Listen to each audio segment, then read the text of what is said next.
We all ride motorcycles for different reasons. For some, it's the adrenaline. For others, it's a cheap mode of transport to commute, or it's a way to catch up with mates at your destination for a coffee and a chat. For Steve, it's a bit different. He does ride, but he's also a bike builder, so it's that time in the shed that he finds so rewarding.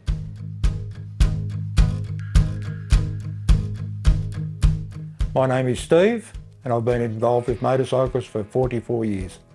My first interest in bikes was, I was at a mate's place and he had a little CB 100 road bike that was virtually just stripped and turned into a dirt bike.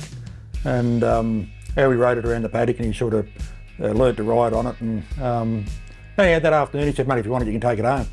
I reckon I was about 14, fiddled with it for ages and got this thing going, and we used to take it down in Dalton Street, which is a local street, and we'd run it down the road onto the railway line and ride it out the railway line. And my mother was dead against motorcycles. And then next thing you know, one day my father turned up and he bought me a motorcycle, which was a RM125. And then I bought my first brand new bike when I was in year 10. Bought that one and rode it, and rode bikes right up until, like dirt bikes mainly, right up until I was probably 17, 18.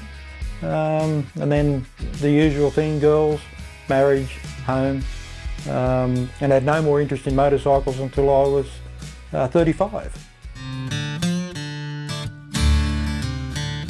Oh, how many bikes have I built?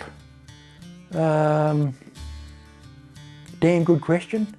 About eight custom bikes I would have built in the last, and that would have all been in the last 7, 8 years.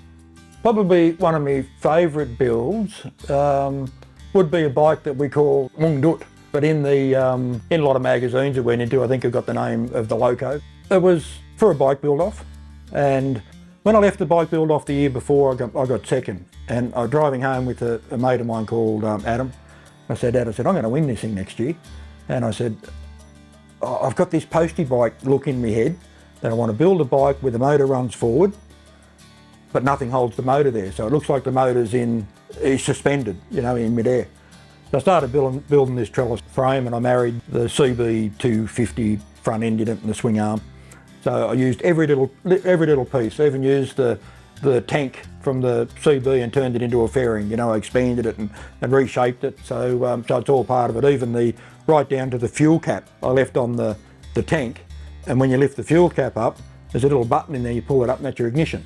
And then you close the fuel cap and you lock it. So the bike's running. I just really enjoyed that build, and that was probably the best bike that I've built.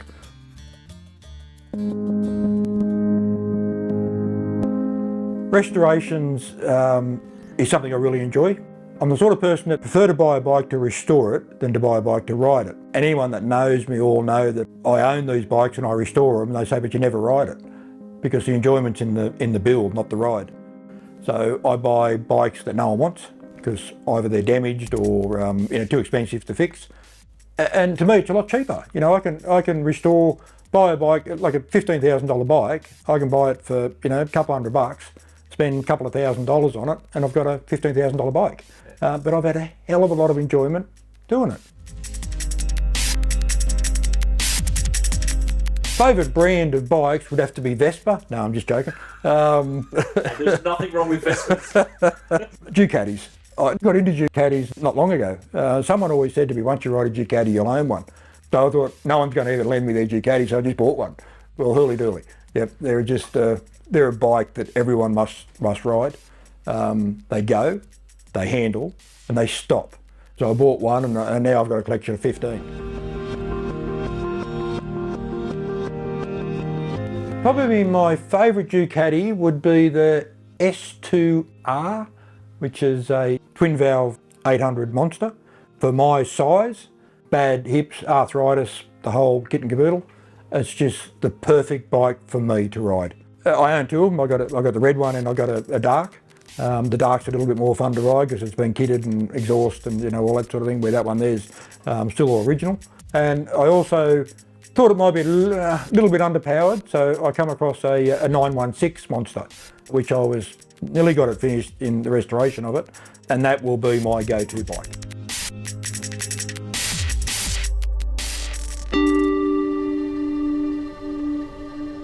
Back in 2021, I'd had 3 weeks off work. So while I was moving the trailer down, I hurt my shoulder.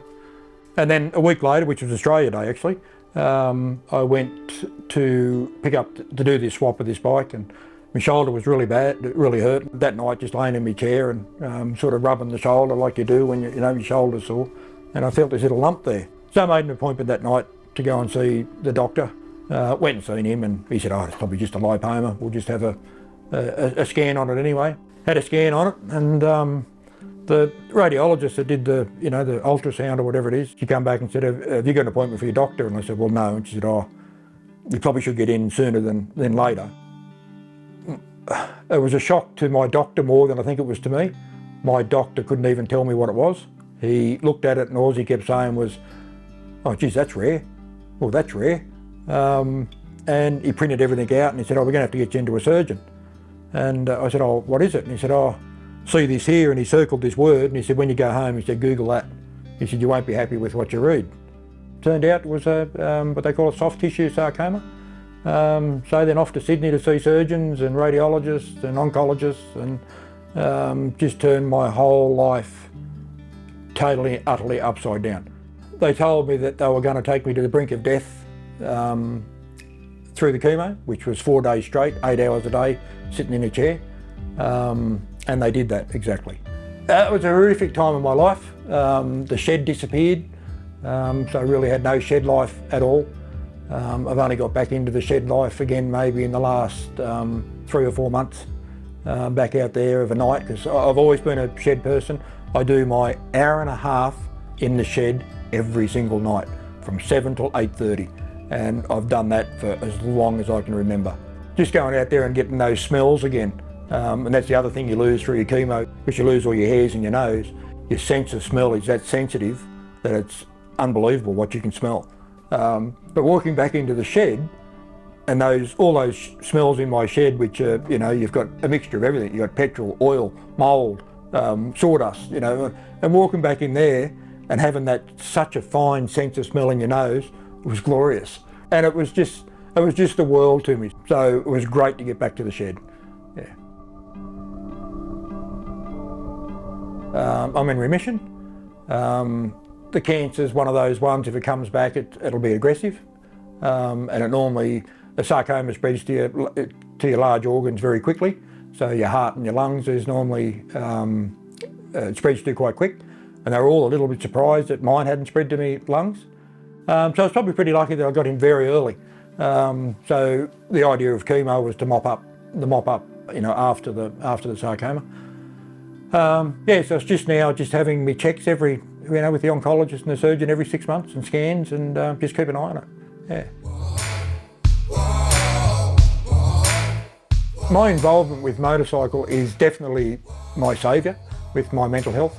Probably not so much like the riding. If I'm feeling down for the day, I'm not the sort of guy that would go and jump on a motorbike and go for a ride. I go to the shed. The shed's my place. I prefer to go there and change that spark plug on that bike, or take the tank off and cut the bum out of the tank and make it a bigger tank. That's my saviour when it comes to mental health. I sort of met this guy named Paul, and we had very similar issues, which were we don't really like people. We just don't play well with others. So anyhow, we got talking, and we ended up doing this bike thing together out at Molong. And I said, hey, why don't we start a group? We'll call it Orange Cafe Races, And I said, we'll get blokes like you and me that don't like people, but we have these hobbies of motorcycles, So we started this group, and it got known very, very quickly to be a men's health group. And we started hand-picking. There was a couple of us in the group. We started hand-picking people that we thought we could all get on with. We used to go to this cafe up at the local Harvey Norman shop, or the car park at Harvey Norman. We'd all sit outside in the sun, and we'd have bikes everywhere, all our gear on the seats. Oh, where'd you all come from? Well, Cook Park, which is only 2 minutes up the road. Oh, where you all off to? Or home. It was quite embarrassing, but that's what we all enjoy. And it's got a lot of us out of the shed, and it gives us the opportunity to use our bikes that we have in the shed, even though you're not a big rider, but you ride across town, but you've got the bike out.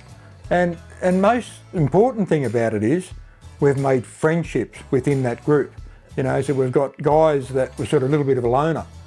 Now they've got someone to talk to, someone to ring up and say, hey, I'm building the shed on the weekend, any chance you can, drop something off? And that's what we've built. Pre me starting the club, if I had a visitor turn up, I would sort of put them off because I didn't want them to return because they're interrupting my shed time. But getting to that, meeting Paul and starting this club, I really realised that being alone is not healthy at all. It's something, probably that addictive personality. I wanted to be in the shed, but when I got there, I sort of realised, well, hey, I'm a little bit depressed. So meeting Paul and starting this group, that's changed my life for the better. We've got the MILTHORPE Bike Show. It gives the people the opportunity to ride somewhere. You get Orange, Bathurst, Blaney, Cara. They all get to ride there, but it's central. What it does for the town is it brings people there that might have never been to Milthorpe. Then they get home and they say to their wife or their partner, they go, geez, I went to this bike show out of Milthorpe. Mate, there was a boutique shop there that was, or an antique shop, it just brings people back. I just went out and started another club called Blue Moto. And so we've been getting funding and we've been doing awareness rides. So this year we're doing another one which is suicide prevention ride.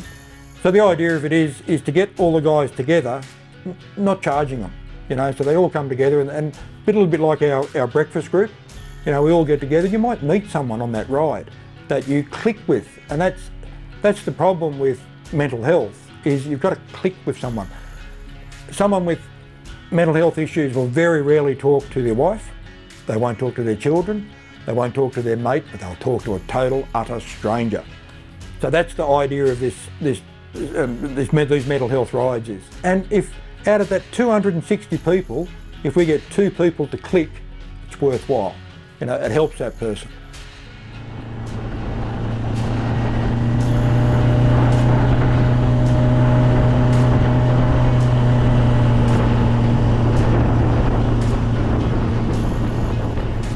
Thanks for watching, and remember to check out our website as well as following us on Instagram and Facebook.